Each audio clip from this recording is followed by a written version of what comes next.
Në një kohë kur produktet industriale vëzojnë gjithnjëherë më shumë vend në jetën e përditshme, e zanatat tradicionale rrezikojnë të mbeten vetëm pjesë e historisë. Në qytetin e Korçës është çelur një hapësirë e re kushtuar artizanatit e trashëgimisë kulturore. Arti në duart e gruas është atelia më e re ngritur nga artizania Bruna Zguro, e cila prej 4 dekadash i është përkushtuar punimeve të dorës. Hapësira e re synon të jetë jo vetëm një vend ku ekspozohen e tregtohen krimet artizanale, por edhe një pikë takimi për artizanët, një qendër promovimi i traditës shqiptare e një mundësi për të ofruar brezë të rinj me zanatet që përshduken. Në këtë ateli ndërthuan mjeshtëria, tradita e krimtaria bashkëkohore, duke sjellë një tjetër vlerë në zemër të Korçës. 20 vjeç merrem artizanat, po mbi 20 vjeç unë kam dyqan, kam një pikë shiti, nëse tani po e rjap si atelie. Kjo më lindi për faktin desha të bëja tek pazari i Korçës, po mundësia ime nuk ishte që ta ndiqja gjatë gjithë kohës dhe mendova ta bëj afër shtëpisë time. Dhe mendova ta bëj këtu ku unë kam shtëpinë dhe të bëjmë të folenë ngrohtë që unë e quaj folenë time. Nga shëndetësit tradicionale deri te veshjet moderne me elemente të punuar me dorë, rrugtimi i Brunës ka ndjekur zhvillimin e kërkesave të tregut pa humbur asnjëherë identitetin artizanal. Ajo tregon se ndërsa dikur punimet për shtëpinë ishin më të kërkuarat, sot njerëzit preferojnë produkte që mund të përdoren çdo ditë. Pikërisht për këtë arsye, ajo ka zgjeruar gamën e krijimeve duke sjellë veshje, çanta, aksesorë, suvenire që mbajnë vulën e punës me dorë e që kombinojnë traditën me stilin bashkëkohor.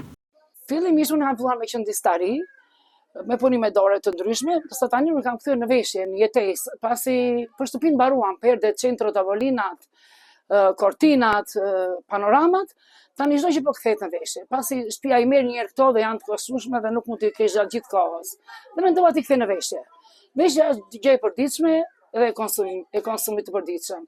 Po gjithveç atyre kam vënë aksesorë, çanta, visqe, panorama, jashtë të ngrohtë që ti të mbështetesh diku afër vatrës, veshje të ndryshme sipas stileve, tezja, punime dore, nga të ndryshme.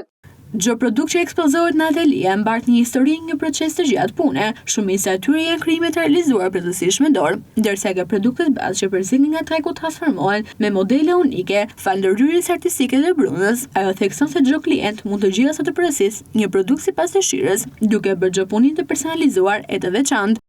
Të gjitha këtu që shikonin janë të gjitha të punuara me dorë.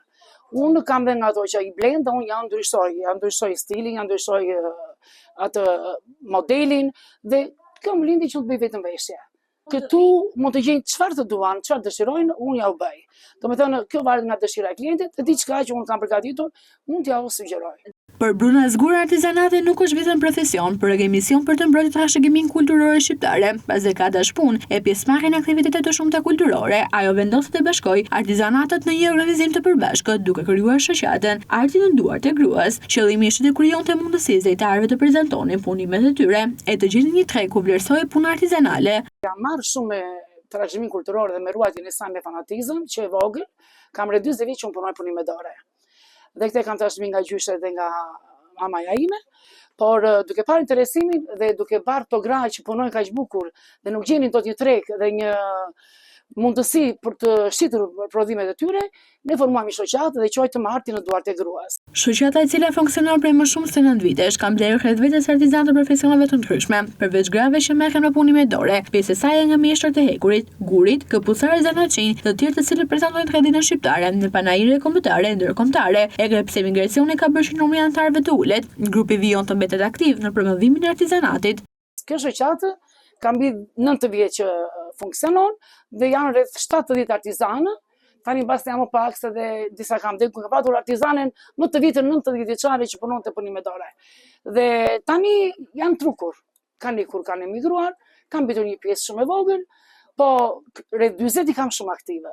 Kam edhe burra në shoqatë, kam edhe këpucarë, kam ata që punojnë në ekurin, kam ata që punojnë në gurin, domethënë të gjithë neve, domethënë i ndërthurim gjërat. Shkojmë panajire kombëtare dhe ndërkombëtare, ku ne shpalosim traditën tonë. Një tjetër dimension i rëndësishëm i punës së Brunës është edukimi i brezit të ri. Për rreth 15 vitesh, ajo zhvillon kurse aktivitete me fëmijë të rinj, duke u mësuar teknikat bazë të punimeve me dorë. Sipas saj, interesi është shumë i madh tek fëmijët e vegjël, ndërsa me rritjen e moshës ai zbehet për shkak të ndikimit të teknologjisë. Megjithatë, ajo beson se pasioni për artizanatin mund të lindë çdo moshë e u bën thirrje të rinjve të mos u mbasë ligje me traditën. Unë kam rreth 15 vjet që punoj me të rinjt, me fëmijët e vegjël që nga klasa e parë deri në klasën 9. Interesi është deri në klasën e 6, pastaj nuk kanë më interes. bota inteligjencë artificiale dhe telefonat na bëni që ne të largohemi nga punimet e dorës. Po intereset në moshën 10-11 vjetë, 12 vjetë janë të interesuar. Pastaj bie gradualisht bie. Unë bëj një mesazh të gjithë të rinjve që nga mosha 6 vjeç që din të punojnë dhe të mendojnë, dhe deri në 90 vjet, po ja u bëj se kam një artizane 90 vjeçare. Dhe them që njeriu po ta ketë atë punimin e dorës pasion, nuk e le asnjëherë.